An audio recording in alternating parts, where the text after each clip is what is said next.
And now we return to Jimmy Allen. Work has been progressing on the air movie Coffin Nails, in which Jimmy Allen and Speed Robertson are flying.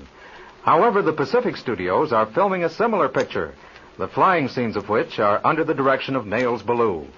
It is generally understood that only one picture of this type can be successfully marketed, so both studios are fighting desperately to complete their picture. We now find Jimmy and Speed in the operations office on the flying field at El Toque. The boys have forgotten movies and events of the past 2 days and are now discussing the part they will play in the Vanderpool Cup race. Jimmy is speaking.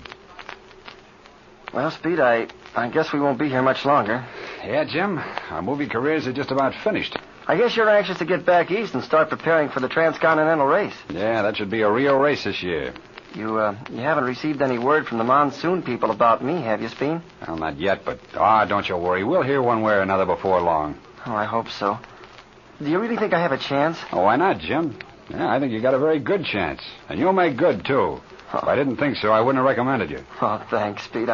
I'll bet that monsoon job will be a plenty powerful baby. You can say that again.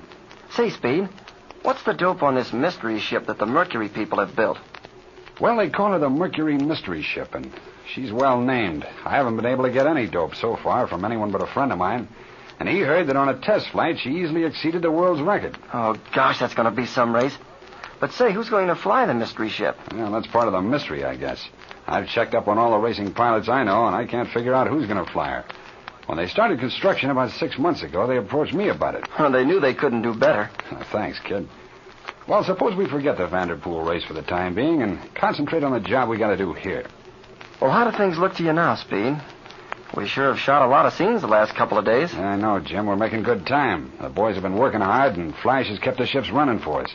We really have nothing to complain about. What does Director Stewart think about it? Did you talk to him today? No, I didn't, Jim. We were both so busy I didn't get a chance. He's coming down here, though. He'll be here in a few minutes. Oh, I imagine he wants to discuss the balance of our work with me. The Pacific crowd have been doing a lot of flying, too. Seemed to me their ships were in the air all day today. Yeah, I know it. Ballou is driving his pilots like a Simon Legree. He's making it tough for us, too. He sure is. How does the thing stand? Do you think we can complete our picture ahead of Pacific? I don't know, Jim. I'll frankly admit it has me worried. Flash Lewis is telling me today that he understands Pacific is about through with its air scenes. One of the mechanics from over at Pacific told him. That doesn't sound so good, does it? That's bad news, Jimmy. You remember what Mr. Milliken told us a few days ago? If our picture is not completed ahead of Pacific's, we may as well chuck it in a wastebasket. Yeah. Well, I still can't understand why Mr. Milliken and the Mammoth Company can't prevent Pacific Studios from copying our story. Yeah, it does look sort of funny. But as Stewart explained it to me, this Pacific crowd is clever enough to make sufficient changes in the story to get by. That sure is a dirty trick, though. Stewart tells me they have a reputation for just this sort of thing.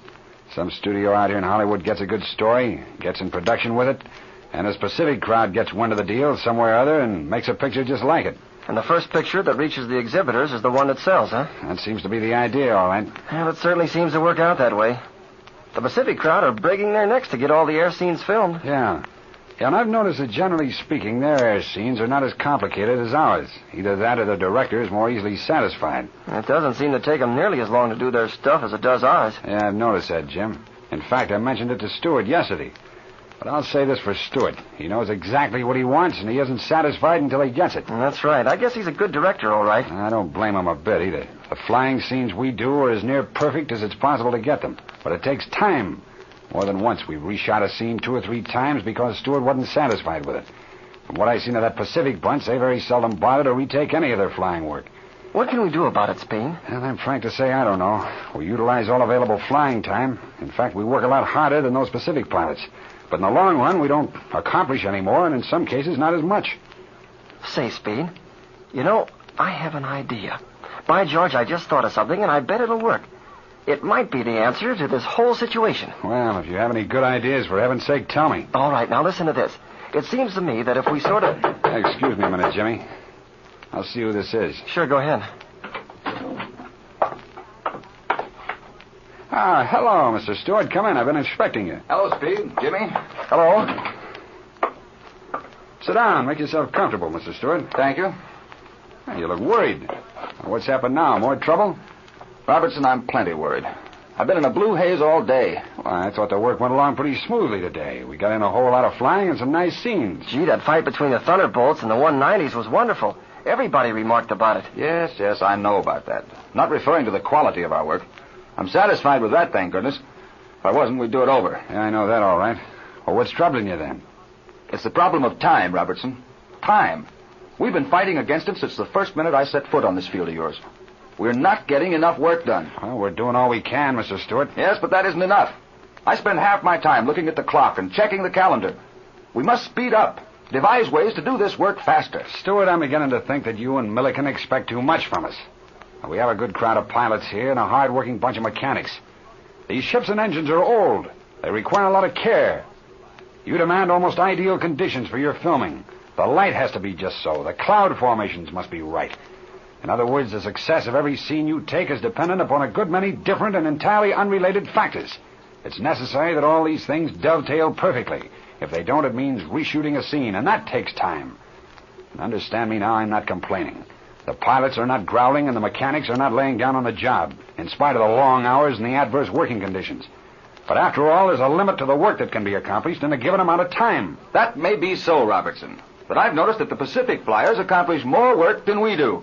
And they're working under the same conditions. I beg to differ with you there, Mr. Stewart. They are not working under the same conditions. In the first place, Mr. Pelletier is not as exacting as you are. In the second place, we've had some unfortunate delays caused by mechanical failures, which they didn't have.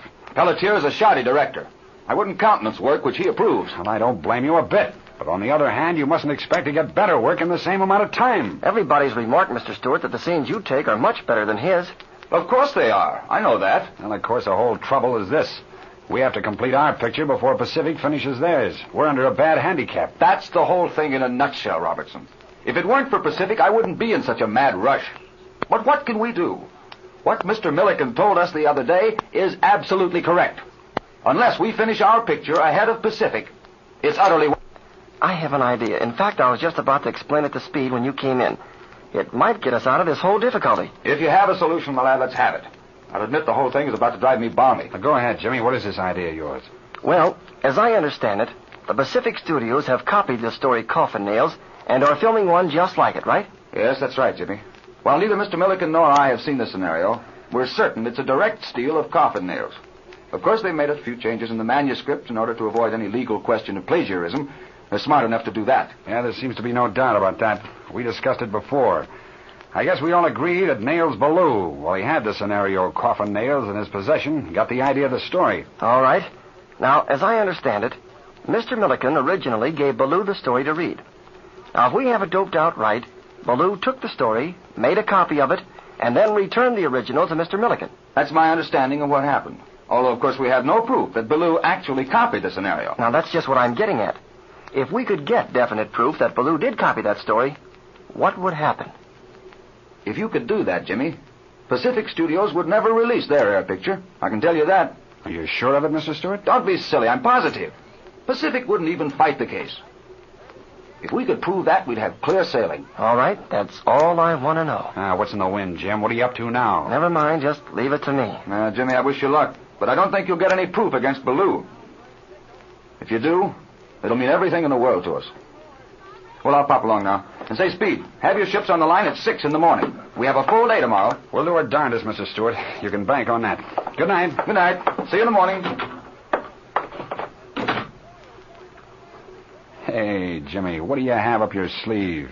What's this business about you finding some proof against Ballou? Now, listen, Speed. We all think Ballou copied this manuscript. Yeah, I think he did. Well, if he copied it, the copy must be around somewhere. And it's probably in his quarters. Oh, in his quarters, huh? I see what you're after now, you scamp. Well, don't you agree with me? Jimmy, I'll tell you what I think happened. After Ballou read over our scenario, he probably was all set to go to work for Milliken. Then when you and I came into the picture, he was told that Milliken was going to hire us, and he'd be left out in the cold. He probably trots over to Pacific with the story and sells them on the idea of using it. You know, he may even have claimed that he wrote that story himself. If Ballou did that, he must have a copy of the original story. And by George, if he does, I'm going to find it. How are you going to do it? I'm not just sure yet, Speed, but don't worry, I'll figure out some way. Here, wait till I see who this is. Hello? Hello, Roy.